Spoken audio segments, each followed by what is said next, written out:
Friends, आप देख रहे हैं जगत क्लासेस। आज हम लोग बात करेंगे फ्लेमिंगो पोएट्री से chapter second and elementary school classroom in a slum के क्वेश्चन आंसर्स, इसके स्टेंजास और आपका सेंट्रल आइडिया हम दे चुके हैं। अगर आपने अभी तक नहीं देखा है तो वीडियो में जाकर के देख सकते हैं। तो दोस्तों, क्वेश्चन आपका पहला है, what does the poet mean by gusty waves. देखिए, वैसे तो गस्टी वेव का मतलब होता है झोंकेदार, है ना। गस्टी का मतलब झोंकेदार, वेव्स का मतलब लहरें कह सकते हैं, है ना, जो अक्सर तेज हवाएं चलती हैं उनको कह सकते हैं। लेकिन यहाँ पर गस्टी वेव्स का मतलब है एक अच्छे वातावरण से। स्टार्टिंग में लिखा हुआ है फार फार फ्रॉम गस्टी वेव्स, मतलब कह सकते हैं, और आगे लिखा है दीज चिल्ड्रन फेसेस। ये उन बच्चों की बात की जा रही है जो स्लम में रहते हैं और एक एलिमेंट्री स्कूल क्लास स्कूल में पढ़ते हैं। उनका जो जीवन है इन झोंकेदार हवाओं से या कह सकते हैं प्राकृतिक सुंदरताओं से बहुत दूर है। इसीलिए क्वेश्चन में लिखा हुआ है by gusty waves the poet means. Gusty wave से जो पोएट का मतलब है वो है beautiful sites of nature which are not visible in the slum. आप पहले आंसर में देख सकते हैं कि पोएट का मतलब है, गस्टी वेव का मतलब किससे लिया उसने, ब्यूटीफुल साइट्स यानी कि सुंदर दृश्यों से, ऑफ नेचर यानी कि प्रकृति के सुंदर दृश्यों से, जो कि स्लम में यानी कि झुग्गी झोपड़ियों में मौजूद नहीं हैं। इनका जो जीवन है वो इनसे काफ़ी दूर है। इन बच्चों का जो जीवन है वो सुंदरता से यानी कि प्रकृति की सुंदरता से, सुंदर वस्तुओं से काफ़ी दूर है। बहुत ही ये गरीब बच्चे हैं। नेक्स्ट क्वेश्चन देखेंगे, क्वेश्चन नंबर 2 कि what was possibly way down the tall girls head. जो एक लंबी सी लड़की क्लास में बैठी थी, उसने जो है अपना सर यानी कि जो हेड है वो नीचे की ओर उसने क्यों झुका लिया था, उसकी सिचुएशन ऐसी क्यों थी। तो आंसर देखेंगे, द टॉल गर्ल। देखिए, 2 बार टॉल आ गया है, एक बार आप उसको रॉन्ग मानिएगा, काट दीजिएगा क्वेश्चन आंसर नोट करते समय। The tall girls head, girls ये जो अपोस्ट्रोफी एस टॉल के साथ लगा है ये गर्ल्स के साथ लगा लीजिएगा, टाइपिंग मिस्टेक हो गई है। तो एक टाल आपको हटाना है, दूसरा एस गर्ल के पीछे लाना है, अपोस्ट्रोफी एस लगा के गर्ल्स हेड यानी कि the tall girls head had possibly been way down by being burden with sad thought. देखिए, आंसर मेन इतना ही है, विद सैड थॉट। ये जो लंबी लड़की का जो हेड है यानी कि जो सर है, उसने अपना सर इसलिए झुका रखा है यानी कि मेज़ पर डाउन करके। अक्सर बच्चे जब क्लास में शोर करते हैं या कुछ ऐसे होता है तो टीचर्स बोल देती है कीप साइलेंस, या फिर बोल देती है कि वो हेड डाउन करने के लिए। तो यहाँ पर उसने अपना सर जो है मेज पर झुका लिया है, बर्डन यानी कि बोझ से, विद सैड थॉट्स दुखित विचारों से, उदासीपूर्ण विचारों के कारण कह सकते हैं कि उसके मन में जो है बहुत ही सैड थॉट्स आ रहे हैं, दुख भरे विचार आ रहे हैं, जिसकी वजह से उसने अपने हेड को, सर को मेज पर यानी कि जो टेबल बेंच जिस पर वो बैठते हैं ना, उसमें आगे जिस पर बैग रखते हैं उस पर उसने अपना सर झुका लिया है। नेक्स्ट थर्ड क्वेश्चन देखेंगे, who is sitting at the back of the dim classes. देखिए, डिम का मतलब होता है धुंधला। यहाँ पर लिखा है कि एट द बैक, क्वेश्चन में देख सकते हैं कि यानी कि क्लास में पीछे अंधेरे में कौन बैठा हुआ है। क्लास के पिछले हिस्से में अंधेरा है, वहाँ अंधेरे में कौन बैठा हुआ है। तो आंसर है अ स्वीट बॉय। देखिए, आंसर मेन इतना ही है कि एक प्यारा सा बच्चा is sitting at the back of the dim classes. पीछे क्लास में, धुंधली क्लास में जो है यानी कि पीछे जहाँ पर अंधेरा है, क्लास के पिछले हिस्से में एक लड़का बैठा हुआ है, एक सुंदर सा लड़का बैठा हुआ है। नेक्स्ट इस स्टेंजा का 4th क्वेश्चन देखेंगे कि व्हाट हैज़ ही इनहेरिटेड। इसका मतलब है, इनहेरिटेड का मतलब है विरासत में मिलना। तो उस लड़के को देखिए, इस स्टेंजा में एक ही भी आया हुआ है, उसका मतलब एक दूसरा लड़का है। ये जो हमने स्वीट बॉय बोला वो पीछे बैठा हुआ है, एक लड़का इसमें और बैठा हुआ है। जिसको गठिया का रोग हो गया है, इसीलिए पूछा गया है कि उसे विरासत में क्या मिला। तो he has inherited the arthritis of his father, उसे विरासत में अपने पिता का गठिया मिला है। वैसे तो लोगों को विरासत में जायदाद मिलती है, शोहरत, दौलत, ये सब मिलता है, लेकिन इस लड़के को अपने पिता से वंशानुगत रोग, यानी कि उसके पिता को एक गठिया रोग था, वही रोग इसको मिला हुआ है। ही यानी कि जो लड़का है, इसको अपने पिता का गठिया रोग विरासत में मिला है। एज अ रिजल्ट, परिणाम स्वरूप कह सकते हैं, हिज ग्रोथ, जो उसका विकास है, रिमेन्स स्टंट, यानी कि अविकसित है, अवरुद्ध हो गया है, उसका विकास नहीं हुआ है। तो ये था फर्स्ट स्टेंजास। अब देखेंगे सेकेंड स्टेंजास के question answer. What was there on sour cream walls, वहाँ जो है शोर क्रीम वॉल्स पर क्या था। देखिए, शोर क्रीम वॉल्स का मतलब है जो स्कूल की दीवारें थी ये भद्दी पीली पड़ चुकी थी, उनका जो प्लास्टर्स है वो कह सकते हैं रफ़ टाइप का, वो झड़ रहा था, जैसे कि पुराना हो जाता है सीमेंट, ठीक से मतलब ख़राब होने लगती है तो प्लास्टर क्या होता है, धीरे धीरे झड़ने लगता है, खुरदरा मतलब टूट टूट कर गिरने लगता है। कुछ दीवारें ऐसी थी, तो उन दीवारों पर था क्या, पूछा जा रहा है। तो ऑन शोर क्रीम वॉल्स, उन पीली कह सकते हैं और पुरानी दीवारों पर, देयर वर पिक्चर्स, कुछ तस्वीरें थी, गिवन इन डोनेशंस, जो डोनेशंस में दी गई थी, जो दान में दी गई थी, फ्रॉम वेरियस सोर्सेस, कई प्रकार से जो सोर्सेस कह सकते हैं कि जो लोग दान वान कर जाते हैं स्कूलों में, सरकारी चार्ट वगैरह, फ़ोटोज़ वगैरह वो लगी हुई थी।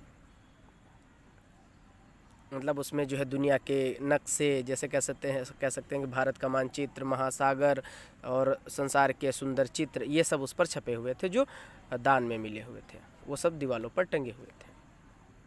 सरकारी स्कूल्स का वर्णन कर रहे हैं, आप अपने दिमाग में ये बात डाल लीजिएगा कि कोई एक गांव का जो है सरकारी स्कूल ले लीजिएगा। वैसे तो हमने मोस्टली जहां देखा है कंडीशन कुछ ऐसी ही रहती है, कहने को हम पूर्णतया नहीं कह सकते, लेकिन इतना ज़रूर कहेंगे कि जैसे जैसे मैंने देखा कई गाँवों में कि वहाँ बच्चे तो अपना इधर उधर खेल रहे हैं, टीचर्स अपना मस्ती में हैं। सरकारी स्कूलों की स्थिति कुछ ऐसे है, जो सरकार के द्वारा, गवर्नमेंट के द्वारा पैसा तो उन्हें बहुत मिलता है, लेकिन ठीक से वो लोग बच्चों का ध्यान नहीं रखते, क्योंकि वहाँ पे कोई जांच नहीं होती है। इससे रिलेटेड एक क्वेश्चन भी आया हुआ है कि उनका विकास कब तक नहीं होगा, स्टार्टिंग में पैराग्राफ में आप पढ़ सकते हैं। तो आइए सेकेंड क्वेश्चन देखते हैं कि what was the world for this children, इन बच्चों के लिए जो संसार था वो क्या था। और विच इज, और नेक्स्ट क्वेश्चन है विच इज़ दियर वर्ल्ड, कि उनका संसार कैसा था, या उन बच्चों के लिए संसार क्या है, क्या था या क्या है, समझ सकते हैं। हमारे लिए संसार क्या, हम लोग सुंदर जगहों पर घूमने जाते हैं, ठीक है, जैसे पिकनिक चले गए, चिड़ियाघर चले गए, वाटर पार्क चले गए, या हरे भरे खेतों चले गए, खेतों में चले गए, कहीं दूर टूर पर चले जाते हैं। लेकिन इन गरीब बच्चों के लिए वो संसार क्या चीज़ होती है, ये बताना है आपको इस क्वेश्चन में।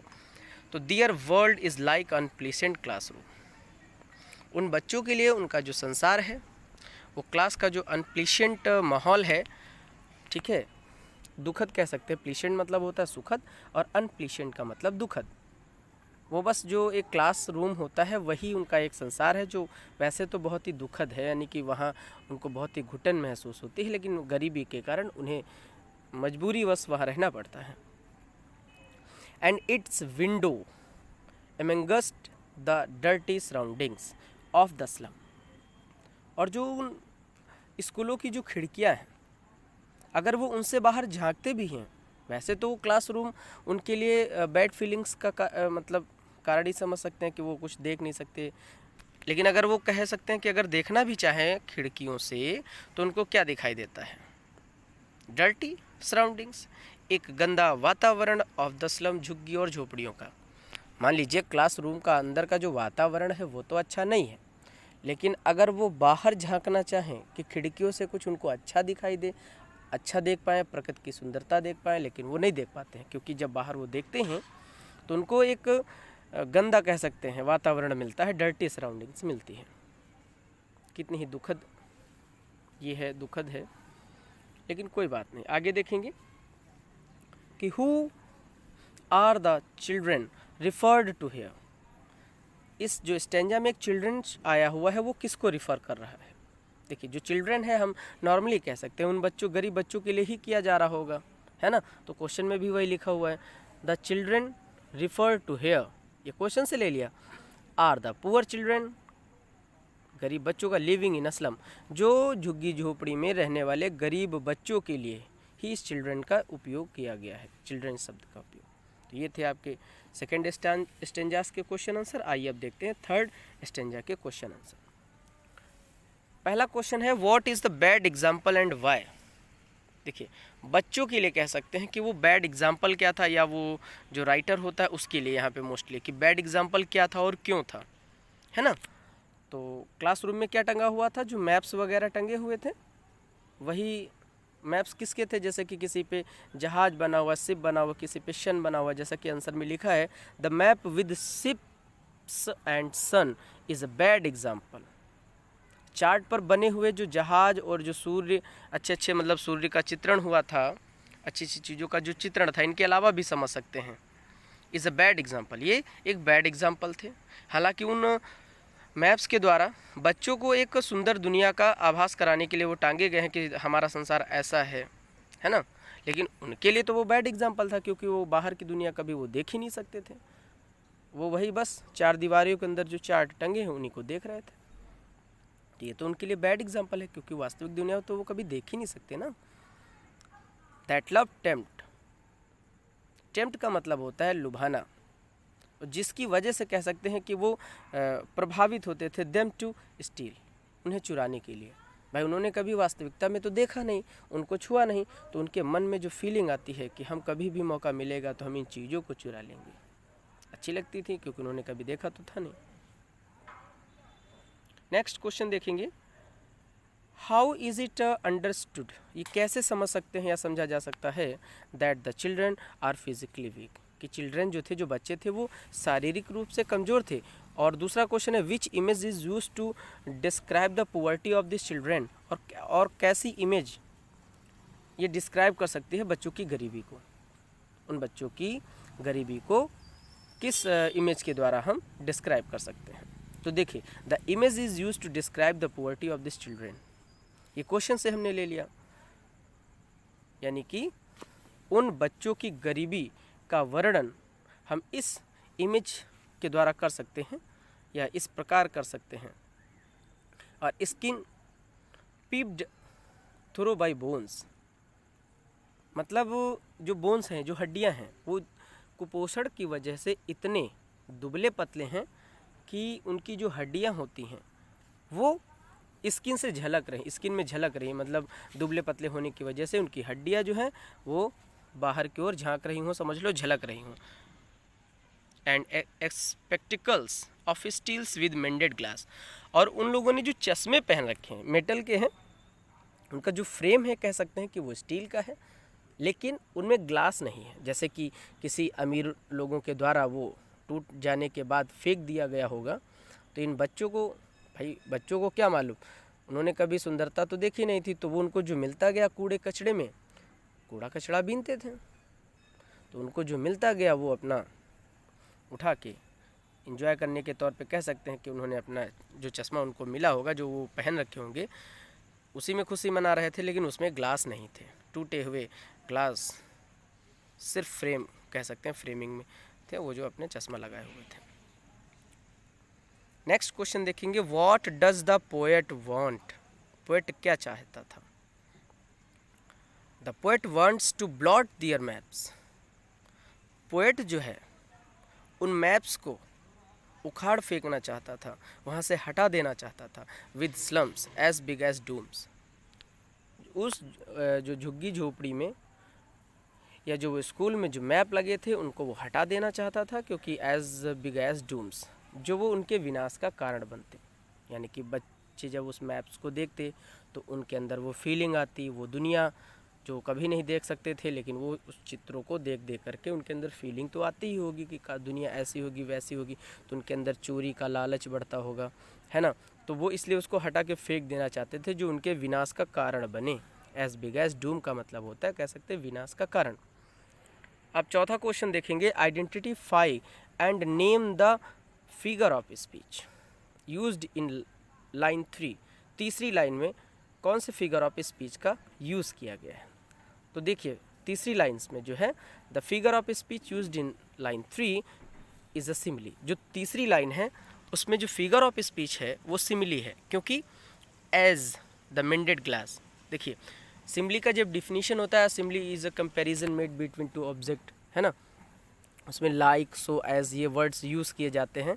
तो इसमें आप देख सकते हैं एज द मेंडेड ग्लास, तो एज लगा हुआ है, इस कंपेयर्ड विद बिट्स ऑफ बोतल, जिसकी जो तुलना है वो बिट्स ऑफ बोतल यानी कि बोतल के टूटे हुए टुकड़ों से की जा रही है। मेंडेड ग्लास जो है ना, वो जो चश्मे बच्चों के लिए बताए थे उनमें ग्लास नहीं है, टूटा हुआ ग्लास, जो मतलब ग्लास था ही नहीं, तो सिर्फ फ्रेम था। तो उस जो टूटे हुए फ्रेम के कह सकते हैं चश्मे की तुलना जो है बोतल के टूटे हुए टुकड़ों से की जा रही है, इसलिए यहाँ पर सिमिली फिगर ऑफ स्पीच है।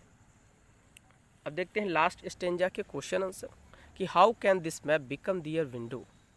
ये जो मैप है ये इनकी विंडो यानी कि इनकी बाहरी दुनिया किस प्रकार कह सकते हैं कि बन सकते हैं। This map can become their window, ये मैप्स जो हैं इनके विंडो बन सकते हैं, इनकी खिड़कियाँ बन सकते हैं। खिड़कियाँ मतलब होता है जिनसे हम बाहर की ओर देख सकते हैं। बाहर अब जो कमरे में बंद हो, बाहर का हम जो है प्राकृतिक जो वर्ण वो होता है, वातावरण होता है, जो साइट्स जो दृश्य होते हैं जो हम देख सकते हैं, तो ये मैप उनके लिए किस प्रकार कहा गया है कि ये खिड़कियाँ जो है माध्यम बन सकती हैं। तो by only the active roles of governor, कि अगर कोई गवर्नर चाहे, जैसे मैंने अभी कहा था कि अगर किसी गवर्नर का, इंस्पेक्टर्स का या विजिटर्स का, अगर इन लोगों का एक्टिव रोल हो जाए यानी कि अगर ये लोग एक्शन ले लें, तो ये जो विंडो है ना इन बच्चों के लिए बहुत ही अच्छी साबित होंगी। वो लोग आएंगे जैसे शिक्षाविद हैं, सरकारें हैं, हमारे जो गवर्नर्स कह सकते हैं, इंस्पेक्टर वगैरह हैं, अगर ये लोग आए और निरीक्षण करें और देखें यहाँ का वातावरण, तो ये जो विंडो है ना इन बच्चों के लिए बहुत कुछ हो सकती है। वो इनको यहाँ से निकाल करके बाहर ले जा सकते हैं। आगे क्वेश्चन में देखिए मिलता जुलता क्वेश्चन एक और है आगे, जिससे आप सेंस समझ पाएंगे, क्योंकि ऊपर वाले क्वेश्चन में कहा गया है कि अगर ये लोग चाह जाएं, गवर्नर, इंस्पेक्टर्स और विजिटर्स लोग, तो ये जो गरीब बच्चे हैं, जो झोपड़ी में रहने वाले, जिन्होंने कभी बाहर की दुनिया नहीं देखी, तो ये बाहर की दुनिया देख सकते हैं।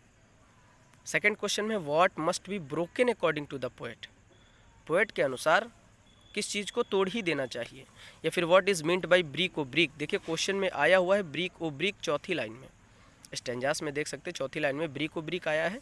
इसे कहा गया है कि तोड़ने के लिए, तो कवि के अनुसार क्या तोड़ देना चाहिए। तो अकॉर्डिंग टू द पोएट, कवि के अनुसार, अकॉर्डिंग टू द पोएट, कवि के अनुसार those window must be broken, उन खिड़कियों को तोड़ देना चाहिए, विच सट अपॉन दियर लिव्स, जिन्होंने उनको जीवन जीने से रोक रखा है। द कैटाकॉम्स, जिन्होंने उनके जो है सुनहरे भविष्य को देखने से उन्होंने रोक रखा है, ऐसी खिड़कियों को तोड़ देना चाहिए और उनको आज़ाद करा लेना चाहिए। और इसी से रिलेटेड मतलब जस्ट इसके आगे का जो सेंस आप समझ सकते हैं वो क्वेश्चन नंबर 3 में समझ सकते हैं। दोस्तों ये क्वेश्चन हमने जो है बहुत ही मेहनत से मैंने निकाले हैं, कई जगह से हैं इम्पोर्टेंट क्वेश्चन। अगर आपने ये तैयार कर लिया तो आपको समझ लो एग्ज़ाम में अगर इसमें से आता है तो फंसेगा ज़रूर। ये कोई काका, कोई विद्या, कोई राजीव नहीं है, ये सभी का मिश्रण हो सकता है। जो इम्पोर्टेंट क्वेश्चन मैंने छाटे हुए हैं, ये सिर्फ देखने के लिए नहीं, किताबों में छपने के लिए नहीं कि छपे पड़े रहें, ऐसे नहीं। अगर आप इनको लर्न करते हैं तो ये आपके लिए बहुत ही हेल्पफुल साबित हो सकता है। बहुत ही इंपॉर्टेंट क्वेश्चन है, तो आप इसको लर्न करिएगा और इसको कॉपी पर जरूर नोट कर लीजिएगा। तो थर्ड क्वेश्चन देखेंगे कि what does the poet want for those children, poet उन बच्चों के लिए क्या करना चाहता है। लास्ट की देख सकते हैं 4 लाइनों में लिखा भी है, and show the children to green field and make their world run azure on gold sand and let their tongues.